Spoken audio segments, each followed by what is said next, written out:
Cowboy offered his last bread to a native child.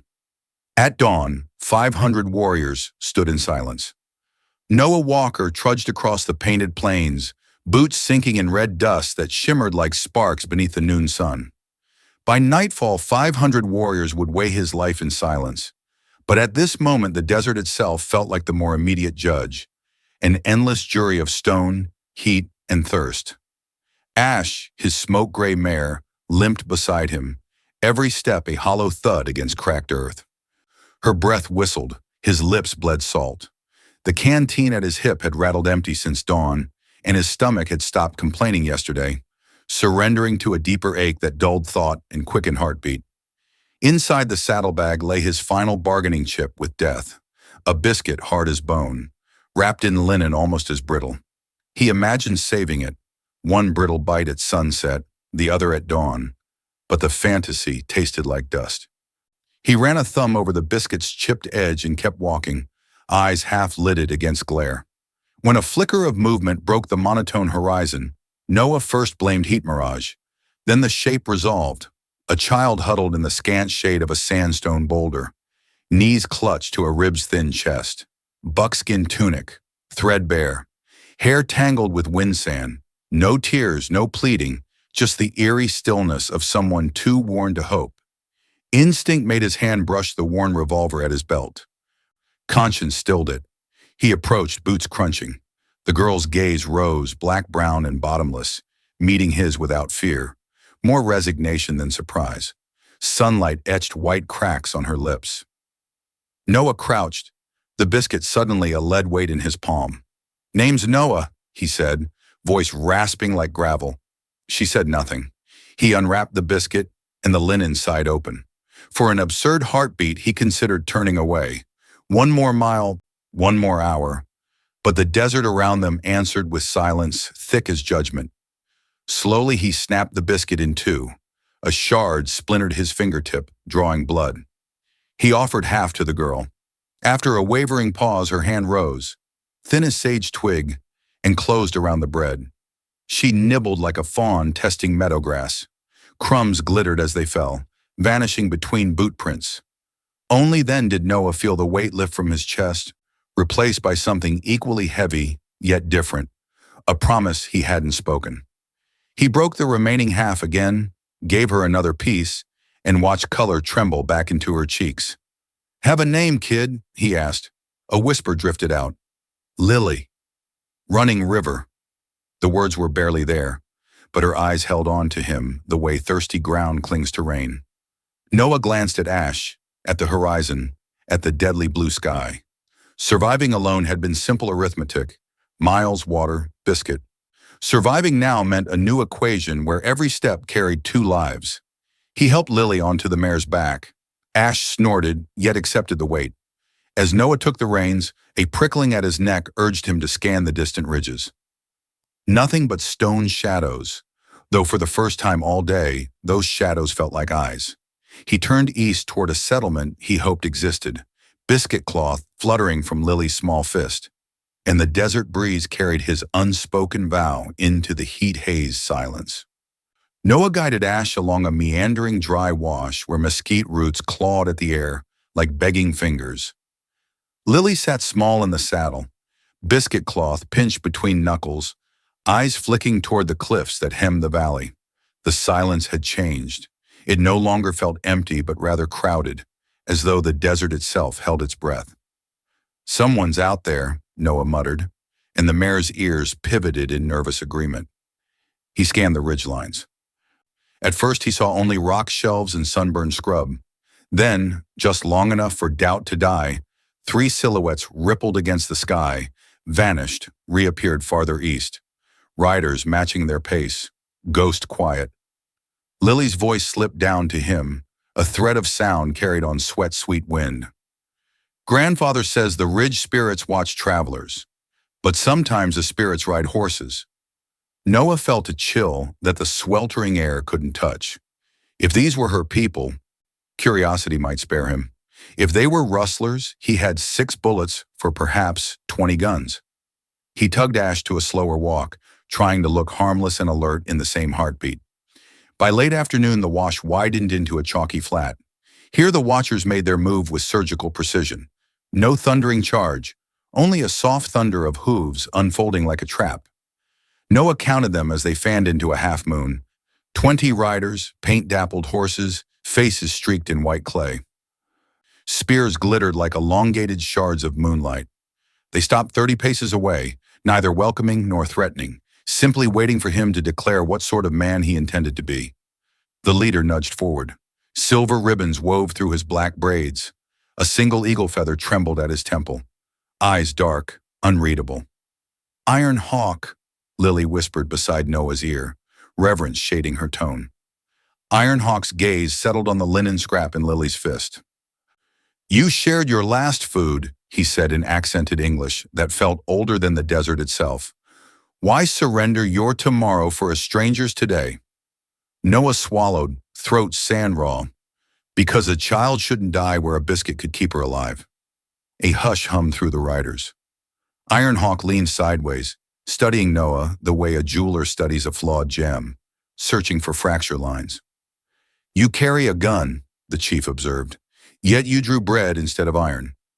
This confuses the wind." Noah eased his hand away from the holster. "Wind's free to stay puzzled, long as the girl stays breathing." A slow smile, more a crack in stone than warmth, touched Ironhawk's face. He lifted 2 fingers, spears lowered, tension exhaled. "Our camp waits beyond the crimson wall," he said, jerking his chin toward distant escarpments already blushing under sunset. "Ride with us. The elders will judge whether your kindness is seed or snare." Ash whickered as warriors closed formation around them, silent but for leather creak and hoof crunch. Lily looked down at Noah, trust glowing where fear had lived all morning. Noah tightened his grip on the reins. Ahead, the cliffs sharpened into jagged teeth against a copper sky. Whatever lay beyond that crimson wall would decide whether his biscuit had bought redemption or a grave deeper than any the desert could dig. Twilight swallowed the caravan as Ironhawk's escort threaded a hidden fissure in the crimson wall. The passage tightened until Noah could touch both sandstone faces. Then, without warning, it spilled into a secret valley that glowed with 100 fire eyes. Tents and brush shelters dotted the basin, like constellations fallen to earth. Smoke spiraled into a sky bruised indigo, and drum beats, 7 distinct rhythms, throbbed from different corners, braiding into a single pulse that vibrated Noah's ribs. Ash halted at a gesture from a young warrior. Lily slid down first, biscuit cloth tucked safe in her sash, and ran toward an elderly man who emerged from the largest lodge. His posture was bowed by years, yet his gaze was hawk-sharp. When Lily's arms wrapped his waist, the old man's shoulders trembled, not with frailty, but with relief vast enough to drown mountains. Ironhawk addressed him in their tongue, voice low and reverent. Noah didn't understand the words, yet the cadence told the tale. Child lost, child found, stranger's gift. Finally, the elder turned to Noah. "I am Gray Eagle," he said, English crisp despite the gravel beneath it. "Lily is the last branch on my family tree. You watered that branch with your own future. For this, gratitude is not enough." Noah opened his mouth, unsure whether to accept thanks or refuse honor, but Gray Eagle raised a palm. "The council of 7 tribes gathers at dawn. They will decide if your deed grows peace or hides poison." His eyes softened. "Tonight, you are guest. Eat. Listen. Let the drums carry your heart into ours." A warrior guided Noah to a central fire, where women stirred a kettle of venison and wild onion. Bowls carved from cottonwood were pressed into his hands. The stew's aroma, rich, earthy, nearly buckled his knees. He ate with slow reverence, aware every bite came from stores meant for winter. Around him, conversations flowed like creek water. Some glances held curiosity, others flickered with suspicion. Yet no one turned away. When the bowl emptied, an elder woman braided silver hair approached. Beads and crow feathers swayed from her shawl. Hoshi Moon, they called her. She placed 2 fingers to her lips, a sign for secrecy, and led Noah toward a ridge overlooking the valley's far side. Moonlight silvered the landscape beyond. Scattered mesquite, boulder shadows, and, most alarming, faint campfires winking on the plateau. Through a gnarled juniper branch, Noah counted silhouettes. Mounted men, rifles stacked, a white canvas flag faded but unmistakable. Union blue. 15, maybe more. Captain Marcus Stone, Noah whispered through clenched teeth. Old memories surfaced. A court-martial tent, Stone's voice dripping contempt. He had hoped never to hear that name again. Ho Chi Minh's English was brittle but clear. Soldiers come at first light. They do not seek counsel. They seek blood, she tapped her own chest. Still, the drums play hope. Tell me, bread giver, what will you play? Noah's mouth dried faster than desert wind. Drums can't drown gunfire, he said, though doubt coated the words. Below them, the valley fires painted warriors in gold and ochre. Men sharpening blades, women stitching new beadwork into Lily's torn buckskin, children practicing arrow release by moonbeam. Life continued, brave or oblivious. A sudden thought struck. If Stone saw this gathering as an army, dawn would ignite the canyon. Noah's biscuit might have bought Lily one night only to cost hundreds their tomorrows. He turned to Ho Chi Minh. Can the council be moved? Tradition sits heavier than stone, she answered, but courage is water. It finds cracks. Back at the central fire, Gray Eagle placed a hand on Noah's shoulder. You look beyond the ridge, he murmured. Good. A bridge builder must see both shores. The 7 drum patterns shifted, sinking heartbeat slow into one relentless cadence. Boom, boom, boom, boom.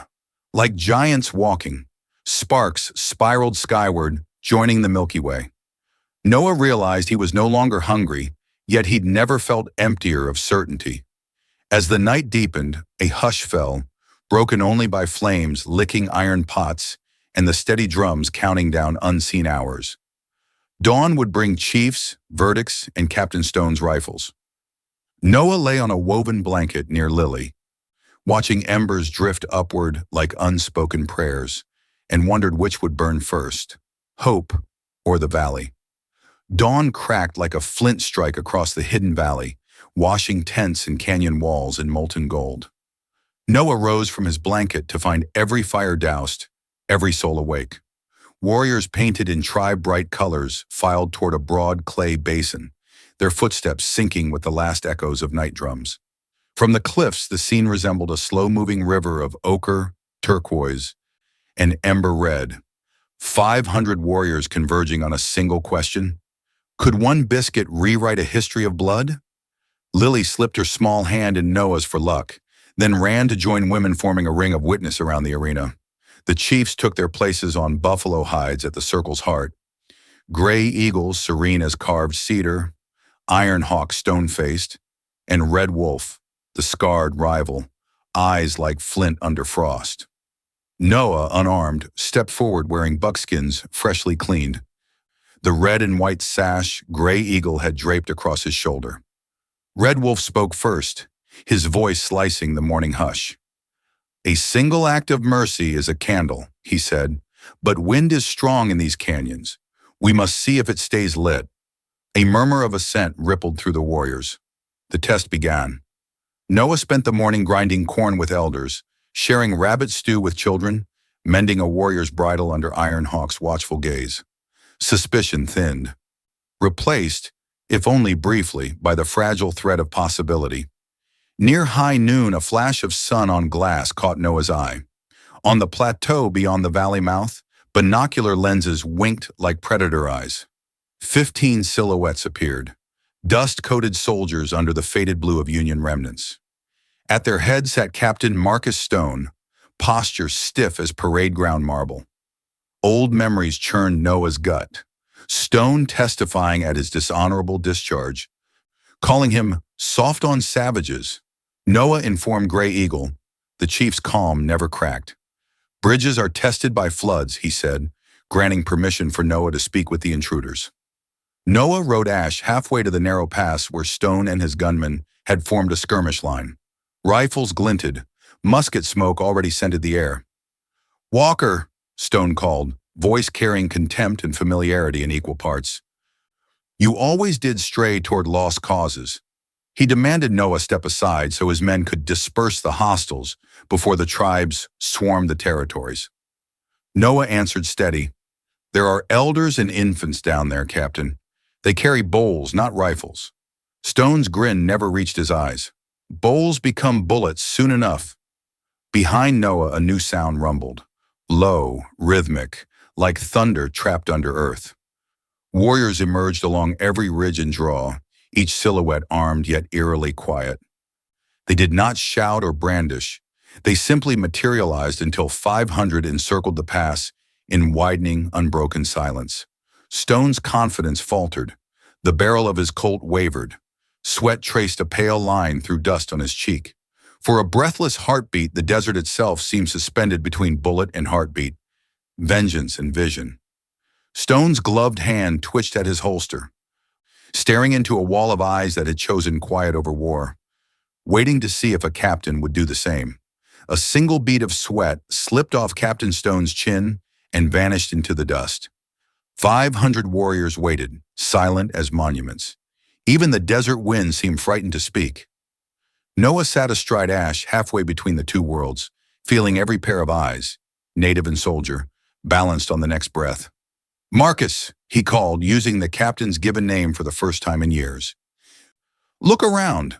15 rifles against 500 barrels isn't bravery. It's a grave with your name already carved." Stone's jaw clenched. For a heartbeat, Noah feared the man would pull, if only to salvage pride. Instead, the captain exhaled through his nose, the sound brittle as snapping twigs. He raised one gloved hand and signaled retreat. Rifles lowered, shoulders sagged. The soldiers wheeled their horses, trailing dust like tattered flags of surrender. No cheer followed, no taunt, only the hush of a canyon that had chosen not to echo with gunfire. As hoofbeats faded, the warriors melted back into scrub and stone until Noah stood alone in the pass. He turned to find Gray Eagle waiting at the arena entrance, flanked by the 6 other chiefs. The old man's eyes held neither triumph nor relief, only measured respect. "At sunrise," Gray Eagle declared to the assembled tribes, "this man faced death twice, once from bullets, once from our doubt. He met both unarmed. Let it be known the council has found his heart aligned with the rising sun." Red Wolf stepped forward, the scar on his cheek catching light. He searched Noah's face as if expecting cracks, then offered a short, sharp nod. Acceptance. Ironhawk placed the eagle feather from his own braid into Noah's palm, an honor reserved for bloodkin. Murmurs rippled through the warriors like a breeze across tall grass. Lily darted from the crowd, biscuit cloth now embroidered with a dawn-colored spiral. She pressed it into Noah's other hand. "For when tomorrow feels heavy," she said. Her smile carried the certainty of children who believe promises can't break. That evening, under lantern's soft starlight, treaties were spoken beside cedar fires. Noah translated halting English into Lily's language, then back again, each phrase stitched with care. Words of hunting routes became words of shared grazing, sentences about boundaries twisted into stories about markets yet to be built. By midnight, 7 chiefs and 1 wanderer shook hands over a map drawn in charcoal and hope. Months blurred like wagon wheels. A trading post rose at the canyon mouth, pine beams hewn from distant forests, adobe bricks baked by desert sun. Settlers arrived not with militias but with mules laden with flour, while native families brought turquoise, hides, and the sweet corn seeds their ancestors guarded for centuries. In the center of town stood a sign painted in 2 tongues, "Rivers meeting, all roads welcome." Noah Walker never left. He became a writer of letters, a voice carried between forts and fire circles, trusted because he had once surrendered bread more precious than silver. Lily grew into a teacher whose classroom combined chalkboards and drumskins. Where spelling lessons paused for stories of the day, courage chose silence over war. Sometimes at dusk, Noah would trace the biscuit cloth spiral and remember the moment he broke tomorrow in half. The wind still roared across the painted plains, but now it carried laughter, market haggles, and the mingled songs of 2 nations learning at last to share the same sky.